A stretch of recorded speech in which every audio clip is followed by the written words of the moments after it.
ദൈവനാമത്തിന് മഹത്വം ഉണ്ടാകട്ടെ. നാഷണൽ അപ്പോസ്തോലിക് മീഡിയയുടെ വചനധ്യാനത്തിലേക്ക് ക്രിസ്തുയേശുവിൻ്റെ ധന്യനാമത്തിൽ ഏവർക്കും സ്നേഹവന്ദനം. ഇങ്ങനെ വചനധ്യാനത്തിനായിട്ട് നമുക്ക് അവസരം ലഭിച്ചിരിക്കുന്നതിനായി ഞാൻ ദൈവത്തെ സ്തുതിക്കുകയാണ്. ദൈവത്തിന് സ്തോത്രം.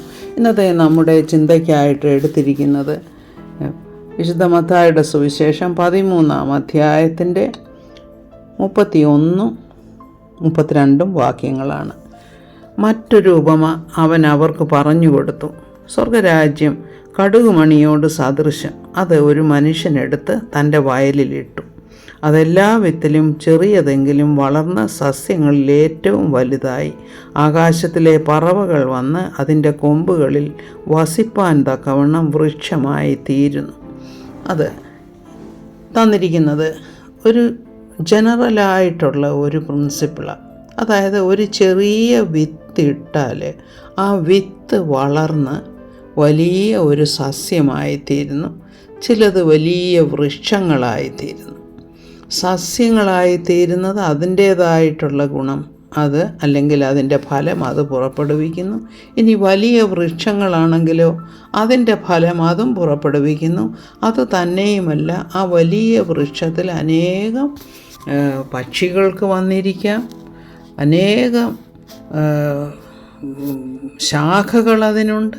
ആ ശാഖകൾ മറ്റുള്ളവർക്ക് തണൽ നൽകുന്നതാണ്. ഇങ്ങനെയൊക്കെയുള്ള കാര്യങ്ങൾ. പക്ഷേ അതിൻ്റെ ആ ബിഗിനിങ് എന്തായിരുന്നു? ഒരു ചെറിയ വിത്ത്. ആ ചെറിയ വിത്ത് എങ്ങനെ വളർന്നു വരുന്നുവോ അതുപോലെയാണ് ദൈവരാജ്യമെന്നാണ് കർത്താവ് ഇവിടെ ഉപമയായിട്ട് പറയുന്നത്. അപ്പോൾ ഇതിന് നമ്മുടെ ജീവിതത്തിൽ മറ്റൊരർത്ഥമായിട്ട് നമുക്ക് അതിനെ വിശദീകരിക്കാനൊക്കും. നമ്മുടെ താലന്തുകൾ, നമുക്ക് തന്നിരിക്കുന്ന ചെറിയ ചെറിയ കഴിവുകളോ വലിയ കഴിവുകളോ വാട്ട് എവർ ഇറ്റ് ഈസ്, നമുക്ക് തന്നിരിക്കുന്ന കഴിവുകളെ നാം തിരിച്ചറിഞ്ഞ് നാം ആ കഴിവുകളെ ആ ശരിയായ വയലിൽ വിതയ്ക്കുവാനായിട്ട് പരിശ്രമിക്കുകയാണെങ്കിൽ അത് വലിയ ഫലം തരുന്നതാണ്. അതായത് നമ്മൾ സുവിശേഷത്തിൻ്റെ വയൽ തന്നെ എടുക്കാം. നമ്മൾ ദൈവത്തെക്കുറിച്ച് നമുക്ക് കുറച്ചൊക്കെ അറിയാം. നമുക്ക് വലിയ ജ്ഞാനമൊന്നുമില്ല, എന്നാലും പ്രാർത്ഥിക്കാനെങ്കിലും അറിയാമല്ലോ. നമുക്ക് ചില വാക്യങ്ങൾ അറിയാമല്ലോ. അല്ലെങ്കിൽ നമ്മളിങ്ങനെ ചിന്തിക്കരുത്, എനിക്കൊരു വലിയ സ്റ്റേജ് കിട്ടിയാൽ മാത്രമേ എനിക്ക് പ്രവർത്തിക്കാൻ സാധ്യമാകുകയുള്ളൂ, എന്നെ ആരും അങ്ങനെ വിളിക്കുകയും ഒന്നുമില്ല, എനിക്കതിനുള്ള വിദ്യാഭ്യാസമില്ല. ഒന്നും ചിന്തിക്കേണ്ട.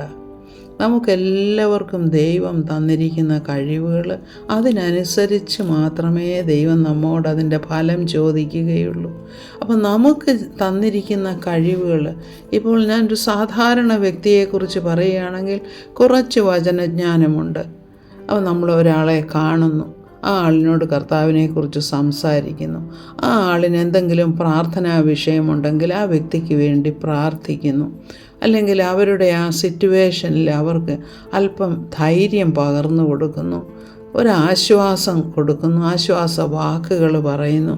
ഇതെല്ലാം ദൈവത്തിൽ അധിഷ്ഠിതമായിട്ടുള്ള രീതിയിൽ നമ്മൾ സംസാരിക്കുകയും ധൈര്യപ്പെടുത്തുകയും പ്രാർത്ഥിക്കുകയും ഒക്കെ ചെയ്യുമ്പോൾ അത് ആ വ്യക്തിയിലുണ്ടാക്കുന്ന വ്യത്യാസമെന്ന് വെച്ചാൽ അത് വളരെ വലുതാണ്. അപ്പോൾ അങ്ങനെ കേൾക്കുന്ന ഒരു വ്യക്തി, അവർക്ക് ആശ്വാസം ലഭിച്ചെങ്കിൽ അവരും തീർച്ചയായിട്ടും മറ്റൊരാൾക്ക് വേണ്ടി പ്രാർത്ഥിക്കാനായിട്ട്, അല്ലെങ്കിൽ അവർക്കറിയാവുന്ന വചനങ്ങൾ മറ്റുള്ളവർക്ക് പറഞ്ഞു കൊടുക്കാനായിട്ടും ഒക്കെ പരിശ്രമിക്കും. ഇതാണ് ദൈവരാജ്യം എന്ന് പറയുന്നത്.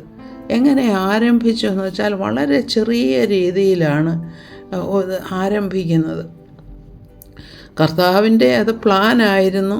കർത്താവിൻ്റെ കാര്യം പറയുകയാണെങ്കിൽ അത് ചെറിയ രീതിയിൽ തന്നെയാണ് ആരംഭിച്ചതെങ്കിലും വലിയവനായ ദൈവമാണത് ചെയ്യുന്നത്. അപ്പോൾ ദൈവത്തിൻ്റെ കഴിവുകളെ അല്ല നമ്മളിവിടെ പറയുന്നത്, നമ്മുടെ കഴിവുകളെ നാം എങ്ങനെ ഉപയോഗിക്കണം എന്നുള്ളതാണ് പ്രധാനമായിട്ടും നമ്മളിവിടെ ചിന്തിക്കേണ്ടത്. അപ്പോൾ വചനത്തിൽ പറയുന്നത്, പൗലോസ് അപ്പോസ്തലൻ എന്താ പറയുന്നത്? നടുന്നവനും നനയ്ക്കുന്നവനും ഏതുമില്ല, വളരുമാറാക്കുന്ന ദൈവമാണ് വലിയവൻ. അതായത് നമുക്ക് ചെയ്യാൻ കഴിയുന്നത് നമ്മൾ ചെയ്യുക. ദൈവരാജ്യത്തിന് വേണ്ടിയിട്ട് എവിടെയാണെങ്കിലും കഴിയുന്ന വിധത്തിൽ നമ്മൾ ചെയ്തു കഴിഞ്ഞാൽ ദൈവം അവിടെ പ്രവർത്തിക്കുന്നത് ദൈവമാണ്. ഒരിക്കലും നമ്മൾ മടിച്ച് നിൽക്കരുത്. നമുക്ക് തന്നിരിക്കുന്ന ഗുണങ്ങൾ അല്ലെങ്കിൽ താലന്തുകൾ എന്താണോ, നമുക്ക് തന്നിരിക്കുന്ന സാഹചര്യങ്ങൾ എന്താണെങ്കിലും ദൈവരാജ്യത്തിന് വേണ്ടി ഉപയോഗിക്കുകയാണെങ്കിൽ ഇത് വലിയ ഒരു അനുഗ്രഹമായി തീരുമെന്നുള്ളതാണ് നാം ഇതിൽ നിന്നും മനസ്സിലാക്കേണ്ടത്. ഈ ഒരു ഉപമ പല വിധത്തിൽ നമുക്ക് വ്യാഖ്യാനിക്കാനൊക്കും. കർത്താവ് എങ്ങനെയാണ് രാജ്യം സ്ഥാപിച്ചത്, അപ്പോൾ ഇന്നും എത്രയോ വർഷങ്ങൾക്ക് ശേഷവും ഇതിങ്ങനെ പടർന്ന് പന്തലിച്ച് അനേകർക്ക് ആശ്വാസമായി തീരുന്നു ഈ ദൈവരാജ്യം. ദൈവരാജ്യം എന്ന് പറഞ്ഞാൽ അതിനെക്കുറിച്ച് അധികം പഠിക്കാനുണ്ട്. ഞാൻ അതിൻ്റെ ഉപദേശവശങ്ങളോ ഒന്നുമല്ല സംസാരിക്കുന്നത്. ഇത് നമ്മുടെ രീതിയിൽ എങ്ങനെയാണ് നമുക്ക് ഈ ദൈവരാജ്യത്തിൻ്റെ മർമ്മങ്ങളെ ഉപയോഗിക്കാൻ സാധിക്കുന്നത്. എന്തെങ്കിലുമൊക്കെ നമുക്കും ചെയ്യാനായിട്ട് ദൈവം കൃപ തരട്ടെ എന്ന് പ്രാർത്ഥിക്കുന്നു. അതിനായി നമ്മെ ഓരോരുത്തരെയും പരിശുദ്ധാത്മാവിൻ്റെ കൂടുതൽ ശക്തിയാൽ കർത്താവ് നിറയ്ക്കട്ടെ എന്ന് പ്രാർത്ഥിക്കുന്നു. സകല മഹത്വവും കർത്താവിന്. ചെറിയ ബിഗിനിങ് എന്ന് വെച്ചാലും വലിയ റിസൾട്ടാണ് ദൈവം തരുന്നത്. ദൈവം ഏവരെയും അനുഗ്രഹിക്കട്ടെ. സ്തോത്രം. ആമേൻ.